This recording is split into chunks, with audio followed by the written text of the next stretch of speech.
Hello everyone, दृष्टि के teaching exam YouTube channel में एक बार फिर से आपका स्वागत है। मैं हूं गीतांजलि शुक्ला।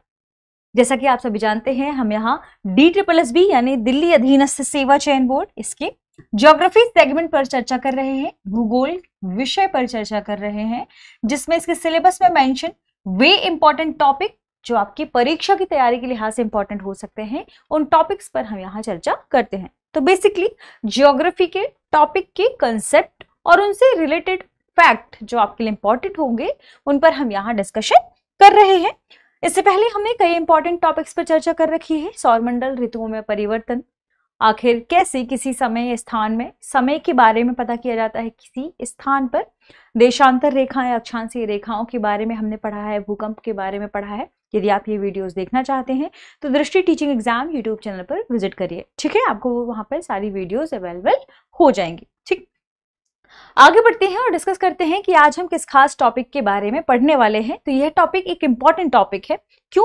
क्योंकि अक्सर हमने देखा है कि जो वायुमंडल है, एटमॉस्फेयर है, उससे प्रश्न पूछे जाते हैं किसके मंडलों के रूप में, कि वायुमंडल कितनी परतों से बना है, कौन कौन सी परतें कितने किलोमीटर तक पाई जाती हैं, इतने किलोमीटर में जो परतें पाई जाती हैं उन खास किलोमीटर में क्या खास विशेषताएं पाई जाती हैं, के आधार पर प्रश्न फ्रेम किए जाते हैं।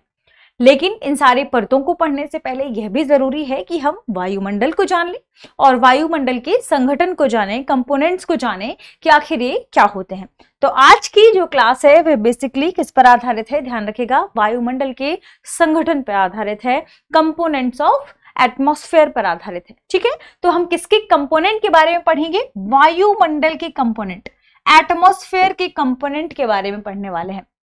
अब यहाँ यह जरूरी है कि यह जो वायुमंडल है यह क्या है।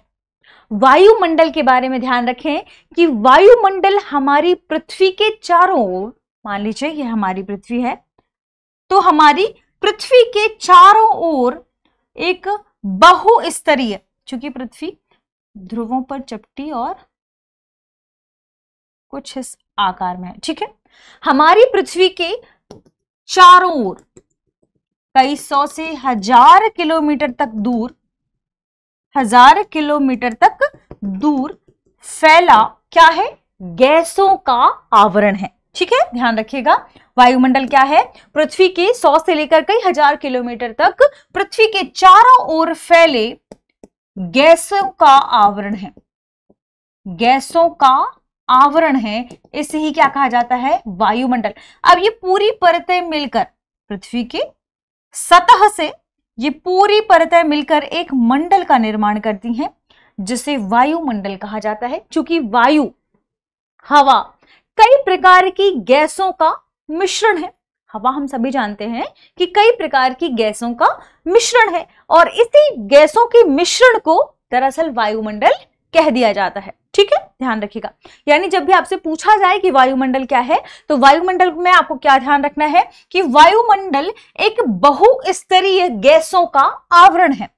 एक शब्द ध्यान रखिएगा, बहुस्तरीय, मल्टी लेयर्ड, ठीक है, मल्टी लेयर्ड गैसियस एनवलप, ठीक है। बहुस्तरीय गैसों का आवरण ही क्या है? वायुमंडल है। वायुमंडल हमारे लिए क्यों इंपॉर्टेंट है? वायुमंडल हमारे लिए, यानी हमारी पृथ्वी पर निवास करने वाले समस्त जीव जंतुओं के साथ साथ जो सर्वाधिक इंपॉर्टेंट है वह है मानव के लिए। मानव के लिए काफी इंपॉर्टेंट है। क्यों? क्योंकि सूर्य से आने वाली जो हानिकारक सौर्य के विकिरण है, जिन्हें हम परावैंगनी किरणों के नाम से जानते हैं, उन्हें यह अवशोषित करने का कार्य करता है, ठीक है। तो ध्यान रखिएगा, सूर्य से आने वाली परावैंगनी किरणों को अवशोषित करके ये क्या करता है? पृथ्वी पर जो जीव जंतु हैं उनकी रक्षा करता है, पृथ्वी को बहुत अधिक गर्म होने से भी रोकता है। इसलिए वायुमंडल हमारे लिए इंपॉर्टेंट है। अब इंपॉर्टेंट बात यह भी आती है कि वायुमंडल के संघटन कौन कौन से हैं, इसके घटक कौन कौन से हैं, ठीक है। जब हम घटकों की बात करते हैं, ध्यान रखिए, वायुमंडल कई प्रकार के घटकों से मिलकर बना है, लेकिन इसके सबसे 3 इंपॉर्टेंट या सर्व प्रमुख घटकों की यदि हम बात करें तो वह 3 है। कौन कौन से? सबसे पहले है गैस, फिर दूसरे नंबर पर है जलवाष्प, वेपर, और तीसरा है एयरोसोल। हम इन तीनों के बारे में थोड़ी थोड़ी जानकारी देखते हैं कि आखिर ये संघटक वायुमंडल में क्यों इंपॉर्टेंट है और इनके काम क्या क्या हैं। ठीक है, जब हम वायुमंडल के कंपोनेंट्स के बारे में पढ़ें तो ये ध्यान रखना है कि जो गैस यानी जो वायुमंडल का पहला कंपोनेंट है गैस, वायुमंडल के तीन प्रमुख जब हम कंपोनेंट की बात करते हैं तो पहला संघटक क्या है, गैस। तो जो गैसें हैं, क्योंकि वायुमंडल में कई प्रकार की गैसें हैं, ये बहुत स्तरीय गैसों का आवरण है, मल्टी लेयर गैसेस हैं इस पे। तो इन मल्टी लेयर गैसेस में कौन कौन से प्रकार की गैसें पाई जाती हैं। ठीक है, प्रकार इसलिए कहा क्योंकि वायुमंडल में गैसें दो प्रकार की पाई जाती हैं, एक तो स्थायी गैसें, स्थायी गैसें, और दूसरी है अस्थायी गैसें या जिसे हम परिवर्तनशील गैसें कहते हैं। परिवर्तनशील गैसें ये है क्या, स्थायी या स्थिर गैसें क्या हैं, परिवर्तनशील गैसें क्या हैं, गैसें क्या हैं। जब हम स्थायी गैसों की बात करते हैं यानी ऐसी गैसें जो स्थायी हैं, ये एक पर्टिकुलर अनुपात में पाई जाती हैं, जबकि परिवर्तनशील गैसों की बात करें तो ये परिवर्तित होने में सक्षम है। जैसे जब हम स्थायी गैसों की बात करते हैं कि वायुमंडल में कितने प्रकार की स्थायी गैसें पाई जाती हैं, कांस्टेंट गैसेस कहलाती हैं ये। ठीक है, ध्यान रखिएगा, स्थायी गैसों को क्या कहा जाता है, कांस्टेंट गैसेस। और परिवर्तनशील गैसों की यदि हम बात करें तो इन्हें वेरिएबल गैसेस कहा जाता है। जब कांस्टेंट गैसों की हम बात करते हैं तो सबसे इंपॉर्टेंट कांस्टेंट गैस है जिसकी हमारे वायुमंडल में सर्वाधिक प्रतिशतता पाई जाती है, जो सबसे ज्यादा मात्रा में पाई जाती है, वह है नाइट्रोजन। नाइट्रोजन वायुमंडल में सर्वाधिक पाई जाने वाली गैसों में से एक है और यह स्थायी गैसों की श्रेणी में शामिल है। ठीक है, दूसरे नंबर पर है ऑक्सीजन।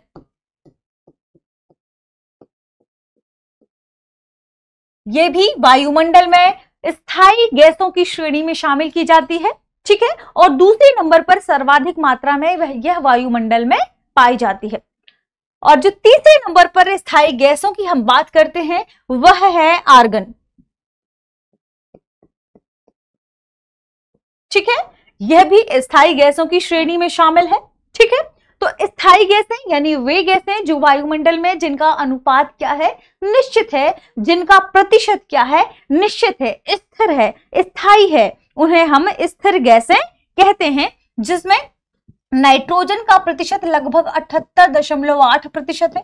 ठीक है, ऑक्सीजन की बात की जाए तो ऑक्सीजन का प्रतिशत लगभग 20.95% है। ठीक है, वहीं जब हम आर्गन की बात करते हैं तो इसका प्रतिशत लगभग 0.93% है। ठीक है, तो ये कुछ स्थायी गैसें हैं जो इंपॉर्टेंट है। नाइट्रोजन की यदि हम बात करें, हालांकि भले ही ये वायुमंडल में सर्वाधिक प्रतिशत में उपलब्ध है, सर्वाधिक मात्रा में उपलब्ध है, लेकिन यह ज्यादा सक्रिय नहीं है। ध्यान रखें, नाइट्रोजन क्या है, सक्रिय गैस नहीं है, यह कम सक्रिय है, आप इसे कह सकते हैं बिल्कुल नगण्य सक्रिय गैस है।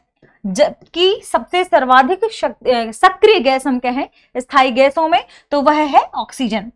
अगर हम स्थायी गैसों की बात करें तब ध्यान रखिएगा, तो स्थायी गैसों में सक्रिय है कौन सी, ऑक्सीजन, काफी क्रियाशील है। ध्यान रखिएगा, एक सक्रिय गैस है। क्यों, क्योंकि अपने आसपास सभी चीजों से क्रिया करके ये कार्बोहाइड्रेट्स का निर्माण करती है, वसा का निर्माण करती है, प्रोटीन का निर्माण करती है, इसलिए ऑक्सीजन क्या है, सक्रिय गैस है। ऑक्सीजन हमें सांस लेने में भी उपयोगी है। सभी जो जीव जंतु हैं, प्राणी है, वे ऑक्सीजन का सांस के माध्यम से उपयोग करते हैं। नाइट्रोजन का मानव डायरेक्ट उपयोग नहीं कर सकता, नाइट्रोजन को हम पौधों के माध्यम से लेते हैं। सबसे पहले ध्यान रखिएगा, जो नाइट्रोजन है उसमें एमिनो एसिड का अंश पाया जाता है, इंपॉर्टेंट है एमिनो एसिड के लिए नाइट्रोजन। तो जो पेड़ पौधे हैं, पेड़ पौधे मिट्टी आदि के माध्यम से नाइट्रोजन लेते हैं और फिर मानव या मनुष्य जीव जंतु क्या करते हैं, पौधों के माध्यम से नाइट्रोजन लेते हैं। ठीक है, तो पहले मिट्टी के माध्यम से पेड़ पौधे लेते हैं नाइट्रोजन को और फिर मानव पेड़ पौधों के माध्यम से नाइट्रोजन प्राप्त करता है। ठीक है, ध्यान रखिएगा। तो प्रोटीन के निर्माण में जो सक्रिय है एमिनो एसिड, वो कहां पर है, नाइट्रोजन में। हम ऑक्सीजन की बात करें तो सक्रिय गैस है, जो वसा, प्रोटीन, कार्बोहाइड्रेट्स, इन सभी के निर्माण में ऑक्सीजन इंपॉर्टेंट है। अगर आर्गन हम सभी जानते हैं कहां पर इसका यूज होता है, अब आपको कमेंट सेक्शन में बताना है, ठीक है। जब हम बात करते हैं परिवर्तनशील गैसों की, तो परिवर्तनशील गैसों में ध्यान रखिएगा 3 गैसेस यहां पर हम फिर इंपॉर्टेंट पढ़ेंगे। परिवर्तनशील गैस में सबसे इंपॉर्टेंट है ओजोन, जो कि परिवर्तनशील गैस है, ठीक है। दूसरे नंबर पर है जलवाष्प और तीसरे नंबर पर है कार्बन डाइऑक्साइड। क्योंकि जलवाष्प एक अलग कंपोनेंट है, देखिए वायुमंडल का, तो हम इसे जलवाष्प को डिटेल से पढ़ेंगे आगे, ठीक है। चूंकि अभी हम केवल गैसों के बारे में पढ़ रहे हैं, तो देखिए ओजोन क्या है। ओजोन काफी क्रियाशील गैस है। वायुमंडल में काफी ऊंचाई पर ओजोन गैस पाई जाती है। ध्यान रखिएगा क्षोभमंडल के बाद वाली जो परतें पाई जाती हैं उनमें ओजोन है। हालांकि वायुमंडल में चूंकि ऑक्सीजन अवेलेबल है, और ऑक्सीजन ध्यान रखिए जब भी वायुमंडल की उन परतों में जहां तड़ित झंझा क्या होगा, महसूस होगा, तड़ित झंझा की स्थिति महसूस होगी, यानी आपको ऐसा लगेगा कि तूफान आया या बिजली कड़की, तब वहां ऑक्सीजन के अणु आपस में टकराते हैं और क्या होते हैं, विखंडित हो जाते हैं। जब ऑक्सीजन के अणु विखंडित होते हैं तो O2 + O2 के टकराने से क्या होगा, कई बार ऐसा होगा कि मान लीजिए ऑक्सीजन का एक ही अणु है, ठीक है। अब तड़ित झंझा की स्थिति उत्पन्न हुई, जैसे ही बहुत तेज तूफान आया, बहुत तेज बारिश हुई और बिजली कड़की, तो क्या होगा, ऑक्सीजन के जो अणु हैं वे एक एक या अलग अलग एटम में डिवाइड हो जाएंगे, विभाजित हो जाएंगे। तो ये क्या बन जाएगा, ऑक्सीजन के 2 सिंगल अणुओं में ये डिवाइड हो जाएगा। अब ये ऑक्सीजन के 2 सिंगल अणु किसी भी ऑक्सीजन के अन्य अणु से क्या करेंगे, क्रिया कर लेंगे और बन जाएंगे O3 यानी ओजोन, ठीक है। ध्यान रखिएगा O3 क्या है, ओजोन के लिए एक सिंबल है O3, ठीक है, जिसमें ऑक्सीजन के क्या है, 3 अणु, ठीक है। इस प्रकार ओजोन का फॉर्मेशन या निर्माण होता है।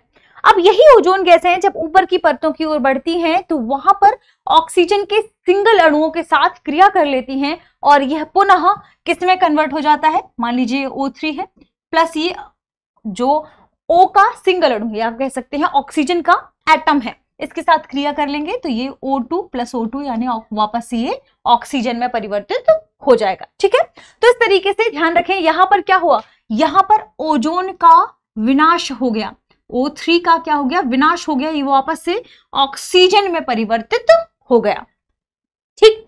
अब ये तो हमने देखा ओजोन के बारे में। ओजोन वायुमंडल में इंपॉर्टेंट परत है क्योंकि यह हानिकारक पराबैंगनी किरणों को अवशोषित कर लेती है, पृथ्वी तक पहुंचने से बचाती है। जो परतें पराबैंगनी परतें हैं, किरणें हैं जो पृथ्वी के लिए क्या है, खतरनाक है, हानिकारक है, उनमें सहायक है ओजोन, उसे बचाने में सहायक है, ठीक है। दूसरा है, ध्यान रखिएगा, हमने बात की कार्बन डाइऑक्साइड CO2 के बारे में, ठीक है। कार्बन डाइऑक्साइड काफी क्रियाशील गैस है और यहां कार्बन डाइऑक्साइड 2 तरीके से काम करती है, यानी हमारी वायुमंडल में यह 2 तरीके से काम करती है। देखिए पहली बात तो कार्बन डाइऑक्साइड प्रकाश संश्लेषण की क्रिया में कहते हैं सहायता देती है या क्रिया में सहायक होती है, ठीक है। क्यों, क्योंकि फोटोसिंथेसिस की क्रिया में कार्बन डाइऑक्साइड के साथ जल के अणु, ऑक्सीजन के अणु आपस में क्रिया करते हैं और कार्बोहाइड्रेट्स का निर्माण करते हैं, C6H12O6, ठीक है। कार्बोहाइड्रेट्स का क्या करते हैं, ट्रेड्स का निर्माण करते हैं और यहाँ ऑक्सीजन के अणु अंत में बचते हैं।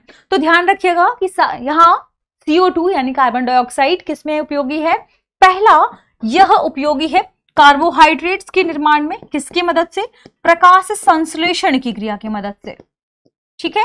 तो यह प्रकाश संश्लेषण की क्रिया करने में क्या है, सहायक है। हरे पौधों के माध्यम से जो प्रकाशपोषी पौधे हैं, इनमें प्रकाश की उपस्थिति में प्रकाश संश्लेषण की क्रिया करके कार्बन डाइऑक्साइड कार्बोहाइड्रेट्स का निर्माण करती है, ठीक है।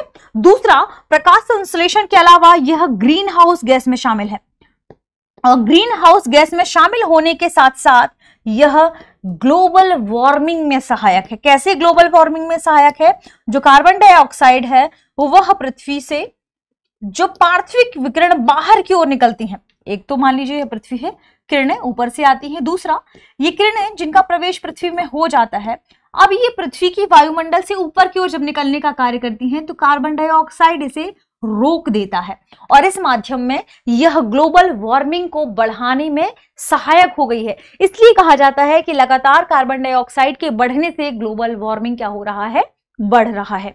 तो कहीं ना कहीं कार्बन डाइऑक्साइड के जो कम करने की मांग की जा रही है वह इसी वजह से की जा रही है कि ग्लोबल वार्मिंग को क्या किया जाए, कम किया जाए। अब इसकी जो प्रतिशत है वर्तमान में ध्यान रखिएगा 0.036% है। ठीक है।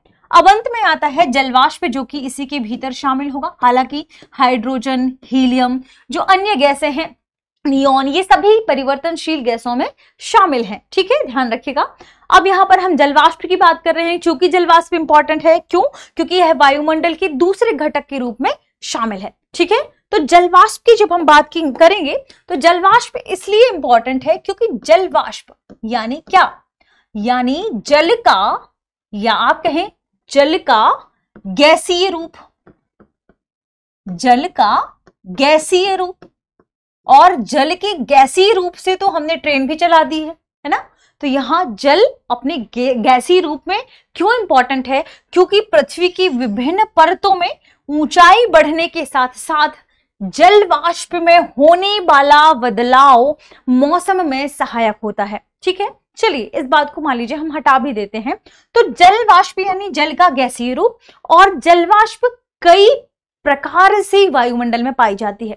वायुमंडल में होने वाला संघनन, वायुमंडल में होने वाली वर्षण की क्रिया, ये सभी किस पर आधारित है? जलवाष्प पर आधारित है। इस वजह से अभी मैंने कहा कि जो परिवर्तन होता है ऋतुओं में, वर्षा ऋतु कैसे होगी? जब संघनन के बाद वर्षण होगा, है ना। और वर्षण या संघनन के जितने भी प्रकार हैं, चाहे हम बात करें ओस की, हम बात करें ओलावृष्टि की, हम बात करें जल की, हम बात करें वर्षण जल की, तो ये सभी क्या है? ये सभी प्रकार हैं किसकी वजह से? जलवाष्प की वजह से, वेपर की वजह से। ध्यान रखिएगा, जब भी हम कोहरा, पाला, ओस, वर्षा, इन सारी चीजों की बात करते हैं, ये किसके माध्यम से संभव है? जलवाष्प की वजह से। तो जो कोहरा, पाला, ओला, ये सभी ये है क्या? ये दरअसल संघनन और वर्षण के प्रकार हैं कि किस किस प्रकार में इस प्रकार से वर्षा संघनन होती है, संघनन या वर्षण होता है। ध्यान रखिएगा, ठीक है। इसलिए गैस यहां जलवाष्प क्या है? इंपॉर्टेंट है। वेपर यहां पर क्या है? इंपॉर्टेंट है। ये जल का गैसीय रूप है। ठीक है, ध्यान रखिएगा। इसके अलावा एक और बात ध्यान रखेंगे कि जलवाष्प का पृथ्वी में कालिक और स्थानिक परिवर्तन देखने को मिलता है। कैसे कालिक और स्थानिक परिवर्तन को देखने को मिलता है? यदि आप ध्रुवों की ओर हैं तो जहां शुष्क क्षेत्र है, शुष्क वायु है, वहां पर जलवाष्प का प्रतिशत संपूर्ण जलवाष्प का लगभग 0.02% है। ध्यान रखिएगा, कहां? हम ध्रुवों की बात कर रहे हैं, शुष्क क्षेत्र की बात कर रहे हैं, ठंडे क्षेत्रों या प्रदेशों की बात कर रहे हैं, तो संपूर्ण जलवाष्प का 0.02% है। जबकि वही भूमध्य रेखा की बात करें तो लगभग संपूर्ण जलवाष्प का 5% मौजूद है। कहां? यहां पर भूमध्य रेखा में। मध्य अक्षांशों की बात करें तो मध्य अक्षांशों में जो प्रतिशत है वह लगभग 2% पाया जाता है। ठीक है, ध्यान रखिएगा, लगभग 2% तो इस तरीके से हमने क्या देखा? भूमध्य रेखा में, मध्य अक्षांशों में, उच्च अक्षांशों में जो जलवाष्प का प्रतिशत है, इसकी मात्रा है वह बदलती जाती है। और इतना ही नहीं, जब हम वायुमंडल, जैसे मान लीजिए यह पृथ्वी है और पृथ्वी के ऊपर कई किलोमीटर तक वायुमंडल विस्तारित है, तो जैसे ही आप ऊंचाई की ओर बढ़ेंगे जलवाष्प की मात्रा कम होती जाएगी। जलवाष्प की मात्रा क्या होगी? कम होती जाएगी। तो इस तरीके से जलवाष्प क्या है? इंपॉर्टेंट है, ध्यान रखिएगा। इसके अलावा जलवाष्प के बारे में एक और इंपॉर्टेंट बात आपको ध्यान रखना है। पहले तो आप इस फैक्ट को नोट कर लीजिएगा कि ऊंचाई बढ़ने के साथ साथ वायुमंडल में ऊंचाई बढ़ने के साथ साथ जलवाष्प की मात्रा में कमी होती जाती है। इसकी मात्रा क्या होगी? कम होती जाएगी। ठीक है, इसके अलावा एक और बात ध्यान रखिए कि जब हम वायुमंडल की बात करते हैं, वायुमंडल में सबसे निचली परत होती है जो क्षोभ मंडल वाली, लगभग 5 किलोमीटर तक। ध्यान रखें, हम बहुत अधिक विस्तार पे नहीं जाते, लगभग 5 किलोमीटर तक 90% जलवाष्प पाई जाती है। एक इंपॉर्टेंट फैक्ट है इससे रिलेटेड, ध्यान रखिएगा। इसके अलावा एक और बात आपको ध्यान रखनी है जलवाष्प के बारे में ही कि यह एक प्राइमरी ग्रीन हाउस गैस है। प्राइमरी ग्रीन हाउस गैस है। ठीक है, क्यों? क्योंकि यह पृथ्वी से निकलने वाली जो पार्थिव किरण है, पार्थिव विकिरण है, उसे रोकने का काम करती है, जिसे हमने अभी कार्बन डाइऑक्साइड के रूप में भी देखा। तो इस तरीके से हमने जलवाष्प के बारे में भी एक इंपॉर्टेंट डिस्कशन कर लिया। अब जो हमारा तीसरा फैक्ट है, या कह सकते हैं तीसरा कंपोनेंट है वायुमंडल का, एरोसोल, हम उसके बारे में जानने की कोशिश करते हैं। एरोसोल क्या है? तो तीसरा कंपोनेंट क्या है? एरोसोल, या आपको यह एरोसोल के रूप में भी मिलेगा। एरोसोल है क्या? एरोसोल, देखिए वायुमंडल है, बहुत से प्रकार की पदार्थ पाए जाते हैं, जिसमें से इंपॉर्टेंट है धूल के कण। तो जो धूल के कण हैं, यही दरअसल क्या है? एरोसोल। लेकिन कौन से धूल के कण? तो वायुमंडल में निलंबित विकिरित पदार्थ, विकिरित पदार्थ, या आप कह सकते हैं कण। ठीक है, अब छोटे छोटे धूल के कण, चाहे वे ज्वालामुखी उद्भेदन के बाद निर्षत जो छोटे छोटे कण हैं वह हो, चाहे वो आप सागर में जो रेत के कण होते हैं वह हो, चाहे धूल हो, चाहे राख हो, चाहे कालिख हो, चाहे आप रेगिस्तान की रेत के कणों की बात करें, ये सारे कण ही क्या कहलाते हैं? यही एरोसोल कहलाते हैं। ध्यान रखिएगा। तो वायुमंडल में निलंबित जितने भी कणकीय पदार्थ हैं, वायुमंडल में निलंबित जितने भी कणिकीय पदार्थ हैं, वे सभी एरोसोल कहलाते हैं। और ये किसी भी प्रकार की रेत हो सकती है, चाहे किसी भी प्रकार के धूल के कण हो सकते हैं, चाहे यह ज्वालामुखी से निर्सृत रेत के कण हो, मान लीजिए लावा के छोटे छोटे कण हो, चाहे ये शैल कण हो, यानी जो यांत्रिक हमने देखा चट्टानों में वियोजन होता है, उसमें शैल की कण टूटकर एक स्थान से दूसरे स्थान पर जाते हैं, चाहे वे वाले शैल के कण हो या ये रेगिस्तान के रेत के कण हो। तो ये सभी क्या है? ये दरअसल सभी चीजें एक साथ मिलकर एरोसोल है। ध्यान क्या रखना है कि सभी जो जितने भी कण हैं, ये दरअसल एरोसोल है। कण, एक एक कणों की हम बात करें तो ये क्या है? एरोसोल है। तो हमारे वायुमंडल में ये कण भी मौजूद होते हैं। इसलिए हम क्या कहते हैं कि वायुमंडल मुख्य रूप से 3 घटकों से मिलकर बना है। गैसें, जिनमें स्थायी और अस्थायी गैसें शामिल है, एरोसोल और जलवाष्प। ठीक है, तो कुछ खास इंपॉर्टेंट इंफॉर्मेशन वायुमंडल के बारे में आज हमने देखने की कोशिश की। मिलते हैं हमारी अगली वीडियो में, तब तक आप पढ़ते रहें, रिवीजन करते रहें। शुक्रिया।